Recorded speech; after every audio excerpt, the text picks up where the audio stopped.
Assalamualaikum warahmatullahi wabarakatuh. Saya Putri Trihartati, mahasiswa PPG Perjabatan Gelombang 1 Universitas Pakuan, Bogor. Di sini saya akan mempresentasikan hasil jurnal refleksi pada mata kuliah Literasi Lintas Mata Pelajaran. Langsung saja ke review pembelajaran. Pada mata kuliah ini di topik 1, saya dan rekan lainnya belajar tentang konsep literasi lintas mata pelajaran. Seperti yang sudah kita ketahui bahwa literasi lintas mata pelajaran adalah kemampuan menggunakan keterampilan berbahasa. Keterampilan berbahasa itu seperti menulis, menyimak, berbicara, mendengarkan, untuk mendapatkan segala informasi dalam disiplin ilmu tertentu. Nah, dari keempat keterampilan berbahasa tersebut itu membantu peserta didik untuk berpikir kritis ketika mereka menerima segala informasi tersebut. Nah, bagaimana cara mereka menerima informasi? Yaitu dengan melalui teks literasi. Nah, teks literasi ini berbentuk teks tulis, ada juga berbentuk lisan, visual, gambar, ataupun video, film, dan lain sebagainya. Nah, maka dari itu kita harus menggunakan teks literasi, baik itu satu teks literasi ataupun dua. Nah, kalau menggunakan dua moda teks literasi, maka itu disebut dengan teks multimoda. Nah, teks multimoda ini adalah teks yang mengandung makna dengan menggabungkan dua atau lebih mode dalam berkomunikasi, seperti penggunaan gambar dan video. Nah, itu termasuk ke dalam teks multimoda, atau penggunaan diagram dan tulisan teks. Nah, itu termasuk ke dalam teks multimoda. Lalu pada topik kedua, saya dan rekan lainnya belajar tentang strategi literasi lintas mata pelajaran. Nah, strategi literasi lintas mata pelajaran ini ada 3 tahap pada pembelajaran ya, yaitu sebelum kegiatan membaca, ketika membaca, dan setelah membaca. Nah, apa saja sih strategi literasi yang bisa guru terapkan ketika sebelum kegiatan membaca, yaitu dengan adanya teknik skimming atau mengeksplorasi teks dan memprediksi dan lainnya gitu ya. Lalu pada saat ketika membaca, banyak strategi literasinya, yaitu mewujudkan atau memvisualisasikan segala informasi. Bisa itu berbentuk tayangan salin dia seperti PPT, video, dan lain sebagainya. Dan lalu pada langkah sesudah kegiatan membaca. Nah, sesudah kegiatan membaca ini, bagaimana cara peserta didik itu mempresentasikan atau mengungkapkan apa yang telah dibacanya, yaitu dengan salah satunya menggunakan strategi literasi dengan menceritakan ulang kembali, seperti itu. Pada topik 3, yaitu tentang asesmen kompetensi. Salah satu asesmen nasional yaitu adanya asesmen kompetensi minimum atau disingkat dengan AKM. AKM ini yaitu untuk mengukur kemampuan atau kompetensi literasi dan numerasi peserta didik. AKM juga tidak berbasis mata pelajaran, tetapi berbasis semua mata pelajaran itu hal yang mendasarnya itu dievaluasi. Nah, di sini ada literasi membaca dalam AKM. Nah, literasi membaca dalam AKM ini ada 3 jenisnya, yaitu pada segi konten, pada level kognitif, dan pada konteks. Nah, pada segi konten ini, yaitu adanya teks fiksi dan teks informasi. Tentu, dalam proses pembelajaran, guru tidak hanya memberikan teks fiksi saja, maka guru itu harus memberikan teks yang bersifat informasi. Salah satu contohnya itu ada teks eksplanasi dan teks eksposisi.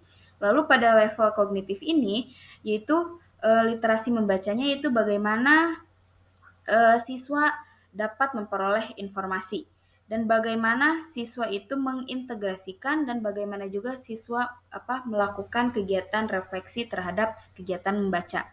Lalu pada segi konteks, nah dari hasil kegiatan membaca tersebut dikaitkan dengan kehidupan sehari-hari, dikaitkan dengan sosial budayanya. dan lain sebagainya. Lalu di sini juga ada bentuk soal AKM. Ada jenisnya, yaitu ada pilihan ganda kompleks, soal menjodohkan, isian singkat, ataupun uraian. Lalu pada topik keempat yaitu tentang lingkungan yang kaya literasi. Nah, lingkungan yang kaya literasi ini terbagi menjadi tiga, yaitu ada lingkungan fisik, sosial afektif, dan lingkungan akademik.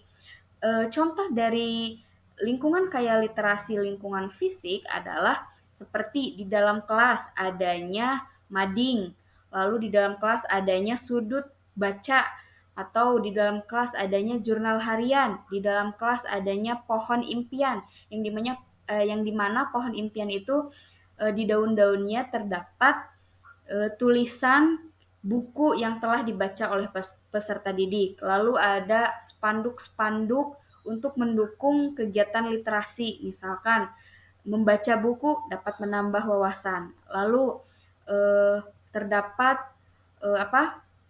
poster-poster untuk mendukung kegiatan lingkungan literasi seperti itu. Lalu bagaimana sih kalau di lingkungan sosial afektifnya? Nah, lingkungan sosial afektif ini bagaimana pihak sekolah itu mendukung kegiatan literasi. Salah satunya pihak sekolah memberikan penghargaan kepada peserta didik yang telah menorehkan prestasi, baik itu prestasi akademik maupun non-akademik. Lalu pihak sekolah mengadakan kegiatan literasi seperti di hari kegiatan nasional seperti Hari Bulan Bahasa, pihak sekolah mengadakan acara perlombaan, baik itu membuat poster, membuat puisi, ataupun membaca puisi. Nah, itu termasuk salah satu hal yang mendukung kegiatan literasi di sekolah pada sosial afektif. Lalu bagaimana dengan lingkungan akademik? Nah, lingkungan akademik ini bagaimana kegiatan literasi ini dapat mempengaruhi semua warga sekolah.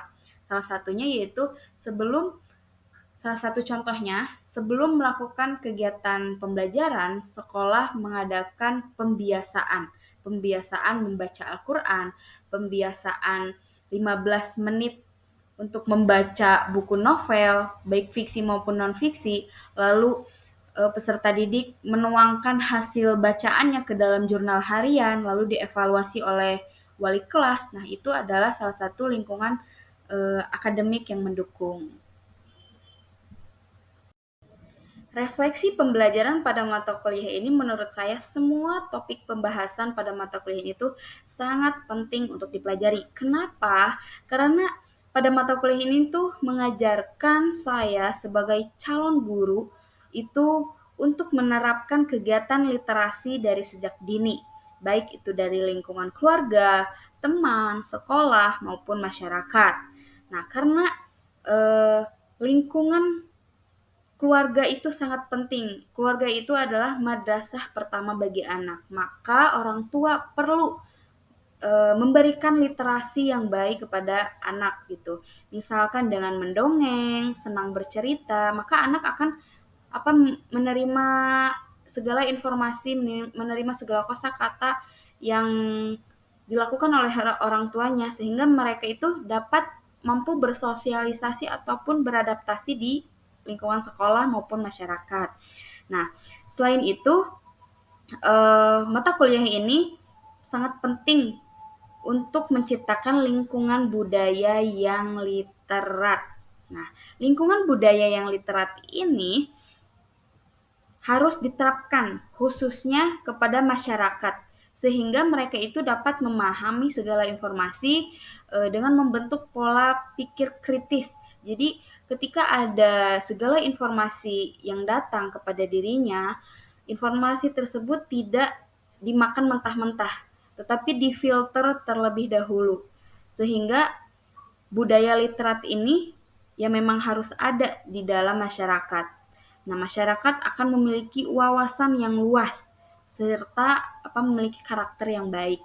Nah, lalu strategi pembelajaran pada mata kuliah ini yaitu dengan alur merdeka.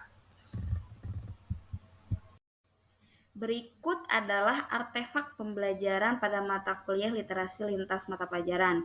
Nah, yang pertama itu ada peta konsep, yang dimana kami melakukan peta konsep kegiatan lingkungan yang kaya literasi di sekolah, lalu pentingnya literasi, lalu hubungannya literasi dengan budi pekerti dan numerasi.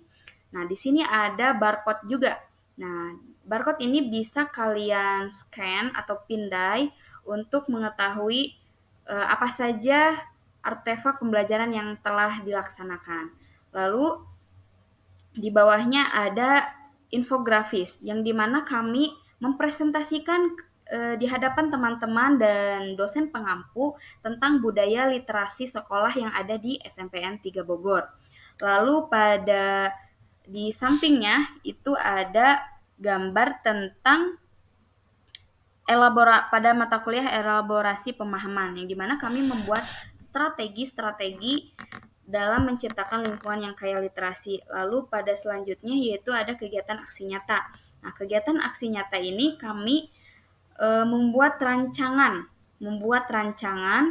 untuk apakah kegiatan literasi ini sudah ada atau belum diterapkan di SMPN 3 Bogor yang di tempat saya PPL, dan ternyata lingkungan SMPN 3 Bogor ini kegiatan literasinya itu sangat-sangat bagus, yang dimana ada kegiatan redaton, ada kegiatan jurnal harian, yang dimana peserta didik menuliskan refleksi apa yang telah dipelajarinya pada hari ini.